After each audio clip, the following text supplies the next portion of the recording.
નમસ્કાર, GS news 24/7માં આપનું સ્વાગત છે। હવે જોઈએ આજના સમાચાર। રાજકોટના માલવિયા નગર પોલીસ સ્ટેશનમાં એક દલિત યુવાનને માર મારવામાં આવતા દલિત યુવાનનું મૃત્યુ થયું છે। રાજકોટ ખાતે આવેલા માલવિયા નગર પોલીસ સ્ટેશનમાં એક નજીવી બાબતમાં સમાધાન મુદ્દે માલવિયા પોલીસ સ્ટાફ દ્વારા અનુસૂચિત જાતિ સમાજના યુવાન હમીરભાઈ દેવજીભાઈ રાઠોડ ઉર્ફે ગોપાલ નામક યુવાનને પોલીસ દ્વારા માર માર્યા બાદ ગંભીર રીતે ઇજાગ્રસ્ત થયા હતા। બાદમાં તેમના પરિવારજનો દ્વારા તેઓને રાજકોટના વોકહાર્ટ હોસ્પિટલમાં સારવાર અર્થે ખસેડવામાં આવ્યા હતા અને આજરોજ તારીખ 16/4/2024ના રોજ હમીરભાઈનું સારવાર બાદ તેઓનું અવસાન થતાં દલિત સમાજના આગેવાનોમાં રોષની લાગણી ફેલાઈ હતી।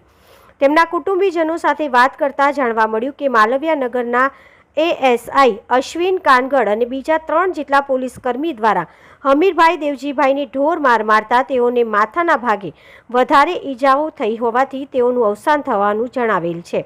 ત્યારબાદ એક જાગૃત નાગરિકે માલવિયા નગર પોલીસ સ્ટેશનના પીએસઓ તથા પીએસઆઈ ચાવડાને ફોન કરી ઘટનાની જાણકારી મેળવવા ફોન કર્યો, પણ આ બંને અધિકારીઓએ આ બાબતની કોઈ જાણકારી જાગૃત નાગરિકને આપેલ નથી। આ સાથે તેમનો ઓડિયો પણ વાયરલ થયો છે। Reporter Amrutbhai Ranva, Gujarat secure news, Rajkot. Hello, Malviya police સ્ટેશનમાંથી વાત કરું? હા માલવિયા પોલીસ સ્ટેશનમાંથી વાત કરો છો સાહેબ? હા ચાવડા સાહેબ? હા ચાવડા સાહેબ, હમીરભાઈ દેવજીભાઈ રાઠોડ કરીને છે, ઉર્ફે ગોપાલ, આમને મારવામાં આવ્યો હોય। તમે તપાસ ઉપર અધિકારી છો, આવું જાણવા મળ્યું। ભાવિન રાણવા વાત કરું છું, હાપર વેરાવળથી। આપ કોણ બોલો છો? ભાવિન રાણવા વાત કરું, હાપર વેરાવળથી। હા ભાવિનભાઈ રાણવા વાત કરું છું, ભાવિન રાણવા। હા આવું મને જાણવા એવું મળ્યું છે કે છોકરાને પોલીસ દ્વારા મારવામાં આવ્યો, માલવીયા પોલીસ સ્ટેશન દ્વારા। હાલ વોકાટ હોસ્પિટલમાં છે, હા માથાના ભાગે લાગેલું છે। આ વાત સાચી છે? હા તપાસ ચાલુ છે। એટલે એફઆઈઆર ફાટી, એફઆઈઆર લખી નાખી છે? નહીં એમને હજી બાકી કાલ છે। સાંજે બન્યું છે, એટલે એટલા માટે પૂછું છું કે એફઆઈઆર લખી છે? હા નહીં તો કારણ શું? એમના હગા કુટુંબ કોઈ નથી એમ? ના છે ને એમને તો લખાવવા તૈયાર નથી? નહીં એમને એ ભાઈ હજી વાનમાં નથી। હા હા, એમની સારવાર ચાલુ છે એટલે। અચ્છા એવું છે, એ ભાનમાં નથી। ઓકે, કોઈ નો પ્રોબ્લેમ, એ કોઈ મને ઇસ્યુ નથી। પણ હાલ હું એમ કહું છું કે તમે અહીંયા તમારા જે થાણા અધિકારી હોય, તમે આપ સાહેબ પીઆઈ કે પીએસઆઈ? પીએસઆઈ છે। પીએસઆઈ। હવે જે તે પીએસઆઈ એટલે તમે અહીંયા પોલીસ સ્ટેશનના પીઆઈ કરતા નીચા દરજાની વ્યક્તિ, ભલે વાંધો નહીં, પણ કોન્સ્ટેબલ દ્વારા એએસઆઈ દ્વારા મારવામાં આવ્યો એટલે એ તો તમને ખ્યાલ જ હશે ને કોના દ્વારા શું થયું કેમ નહીં? કારણ કે સીસીટીવી હોય એટલે ખ્યાલ તો હોય જ। આ કોઈ આપણે જાણવાની જરૂર નથી, પણ તમને તો ખબર જ હશે ને? નહીં જાણવા મળ્યું હજી। હે? નહીં જાણવા મળ્યું એ। એટલે એ જાણવા ન મળ્યું તો પોલીસ સ્ટેશનમાં આ રીતનું ગુંડાગરી કરીને વયું કોણ જાય? તમે શું કરો હો? હજી તમે અત્યારે નિંદરમાં લાગો? નિંદરમાં તો પછી જાગાતું નથી સાહેબ? અત્યારે અમારે ધક્કો થાય અહીંયા, પછી તમારે માલવિયા પોલીસ સ્ટેશનમાં તમે તમારો પાઇપ બળા જે હોય તમે મારવાની અમને છૂટ છે, એ કોઈ વાંધો નથી। પણ આ વસ્તુ યોગ્ય કેટલી ગણાય? કાલની માથે 24 કલાક ઉપર ટપી ગયું છે, એફઆઈઆર હજી તમે લીધી નથી, તમે તપાસ કરી નથી, તમે આરામથી તમારા ગાડલાની અંદર સૂતા છો, તો આ મારે સમજવાનું હું એમ કહું। અત્યારે કેટલા વાગે મેં તમને ફોન કર્યો એ તો તમને ખબર છે કે નથી? ટાઈમિંગ જોઈ લ્યો પેલા। કેટલા વાગ્યા છે અત્યારે? નહીં આઈડિયા। હા તો એ તો તમે જો, તમને આઈડિયો નથી? કોણ છે તમારા પીઆઈ? કોણ છે અહીંયા? દેસાઈ સાહેબ છે। હા તો એમને જરીક જાણ કરો, મારો એક મેસેજ અત્યારે નાનકડો તમારા પોલીસ સ્ટેશનમાં આપો કે ભાવિન રાણવાનો આ રીતનો ફોન હતો, બરોબર છે, અને આ વ્યક્તિ આવે એમ છે, અત્યારે મેસેજ આપો ને તમે પથારીમાંથી ઊભા થઈને તપાસ કરો, એફઆઈઆર પાડો કે પછી ધક્કો થાય, હું એમ કહું છું। તમારી ઈચ્છા, હેલો, તમારી ઈચ્છા એમ કહું છું। એફઆઈઆર ફાડવા જાવ છો કે ધક્કો થાય? નંબર આપો। મારે નથી જોતો એનો નંબર, મેં એનો નંબર લઈને તો 10 વાર ફોન કરી લીધો, મારો ફોન રિસીવ ન કરે વ્યક્તિ મારે શું કામનો? હું એટલા માટે તમને દઉં છું કે તમને વાત કરું, તમે આજે પીએસઆઈ છો એટલે તમને વાત કરું, મારે ધક્કો થાય તમે એફઆઈઆર પાડી લો। ઓલા છોકરાની હાલત મેં વિડીયોમાં બધી જોઈ છે, બરોબર.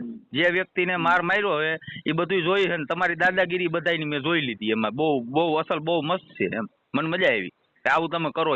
અને પાછું તમને હરમતો કરો જરીક. હું એમ કહું તમે જરીક હરમતો કરો કે આ પોલીસ સ્ટેશનમાં આવીને મારી જાય ને તમે PSI દરજાન વ્યક્તિ મને એમ કહો છો કે મને ખબર નથી એમ. હજી હું તપાસ કરું છું. શેની તપાસ કરો? બોલો, જીવે છે કે મરી જાય છે એની.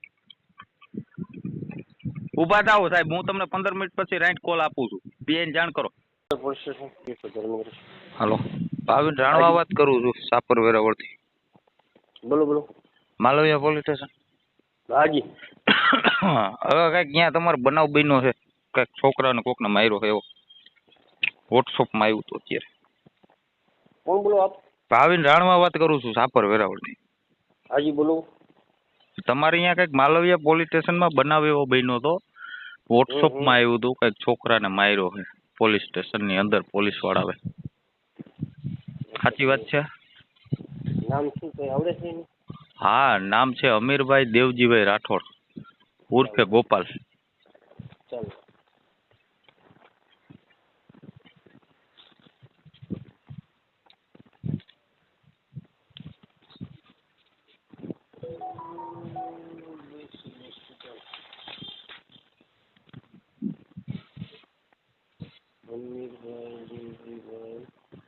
રાઠોડ કીધા ને? હા, રાઠોડ.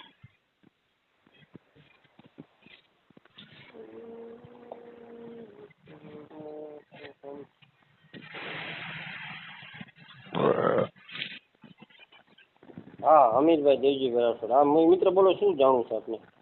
અરે એને માર્યો છે એમ કહું, પોલીસ વાળા માર્યો છે એવું અહીંયા એવું મેસેજ છે મને કે પોલીસ વાળાના મારથી કાલની તારીખમાં બનાવ બનેલ છે. પોલીસ વાળાના મારથી લાગવાથી માથામાં કંઈક લાગી ગયું છે, બ્રેન હેમરેજ જેવું લાગે છે અને ઓકાટ હોસ્પિટલ રાજકોટમાં કંઈક દાખલ છે. દાખલ છે ફાઇનલ છે, અત્યારે સારવારમાં છે, એટલી મારી પાસે માહિતી છે. અચ્છા, એવું છે, સારવારમાં છે. એટલે મારેલ છે એ તો 100% ને. હવે એ હું નો કહી, કારણ કે તો મારી કોણ પાસે કહી એન્ટ્રી આવતી હોય એ હું લખતો હોય. એટલે તો કોણ કહી શકે? હે? તો કોણ કહી શકે અહીંયા? અરે મારી પાસે એન્ટ્રી હોય અહીંયા, પછી જે ગયા હોય ને તપાસમાં, જે ગયા હોય એની પાસે હોય માહિતી. કોણ તપાસમાં ગયું છે? ચાવડા સાહેબ ગયા હતા ભાઈ. ચાવડા સાહેબના નંબર ખરા? અત્યારે તો મને ન મળે. સવારે તમારે હોય તો તમને નંબર આપી દો, સવારે ફોન કરજો. અરે સવાર મારે નથી કરવું, હું આવું છું માલવિયા, પછી આમાં ખોટું થાય. તમે તમને આપી હે કોની સત્તા આપી હે કોની? હું એમ કહું છું તમને, અટાણ મારી નીંદર બગડી છે. રાતે વાગ્યા કેટલા વાગે તમને ફોન કર્યો છે એ તો તમે જરીક જોવ. હા, 2:15 વાગ્યા મને ખ્યાલ છે. હા એમ તો પછી એ નથી દેખાતું તમને? તમે એમ કહો સવારે ચાવડા સાહેબના નંબર નહીં ને, એટલે શું છે આ બધું એમ? તમારા દેસાઈ સાહેબ PI છે એ ફોન નથી ઉપાડતા. હા એમ નંબર આપો. હા નંબર આપો. હા, 99 747 99 747 747 62 51 62 251. હા. લેન્ડલાઇન નંબર તમારો બંધ છે અહીંયા? હા, એ બંધ છે. આજ ફોન ચાલુ તમારો. ઓકે, વાંધો નહીં, વાત કરી લઉં છું.